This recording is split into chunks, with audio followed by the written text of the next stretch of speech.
Doctor Mohammad ইউনূসকে শেষ পর্যন্ত আমাদের দাদা সাক্ষাৎ দিলেন। এই সমস্ত মিথ্যা ভুলভাল কথা বলতে বলতে বলতে বলতে বলতে তোরা মানে মানুষকে ওরা উপরে উঠাই দিচ্ছিস। এই সমস্ত মিথ্যা ভুলভাল কথা মানুষ এখন আর বিশ্বাস করে না।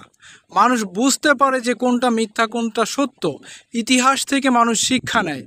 তোরা এই সমস্ত ভুলভাল মিথ্যা কথা বলার কারণে মানুষ তোদেরকে এতটাই অপছন্দ করে, সমস্ত পার্শ্ববর্তী দেশগুলো তোদের শত্রুতে পরিণত হচ্ছে দিন দিন।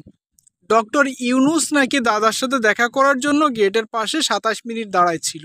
এটা কতটা হাস্যকর, কতটা মানে হাস্যকর সে নিজেও বুঝতে পারতেছে না। সে যেটা বলতেছে সেটা পৃথিবীর কেউ বিশ্বাস করবে না, তারপরেও কিন্তু সে বলে যাচ্ছে। আচ্ছা, আমি মানলাম দাদার সাথে দেখা করার জন্য ডক্টর মোহাম্মদ ইউনূস 27 মিনিট অপেক্ষা করছিল গেটের বাইরে।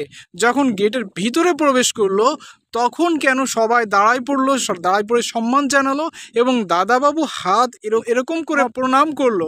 কেন এটা করলো কেন? আমরা ছোটোকালে যে সময় স্কুলে পড়ছি আমরা দেখছি যখন একজন শিক্ষক আসে, যখন একজন স্যার আসে, তখন আমরা সবাই দাঁড়ায় কিন্তু স্যারকে সালাম দেই, স্যারকে সম্মান জানাই।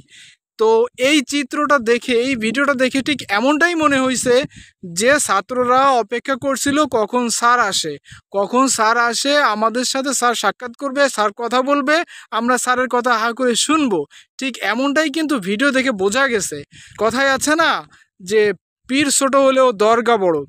তো আমাদের দেশটা ছোট হতে পারে, আমাদের দেশের মানুষ কম হতে পারে, বাট আমাদের দেশটা পরিচালনার দায়িত্বে যে আছে সে অনেক বড় মাপের একজন প্লেয়ার। যেটা সে কিছুদিন আগেও বলছিল যে আমরা ছোট মাঠের খেলোয়াড় না, আমরা দুনিয়ার বড় মাঠের খেলোয়াড়। সেটা প্রমাণিত এখন হচ্ছে। এ সমস্ত মিথ্যা কথা বলে মানুষকে বিশ্বাস করানো যাবে না। মানুষ এখন কথায় না কাজে বিশ্বাসী। উপরওয়ালা যদি কাউকে উঠাইতে চায় পৃথিবীর কেউ তাকে নামাইতে পারবে না। উনি এই যে 7টা দেশ মিলে যে সংগঠন, এই সংগঠনের সভাপতি নির্বাচিত হয়েছে। এখন উনি কথা বলবে আর তোমাদের সবাইকে শুনতে হবে।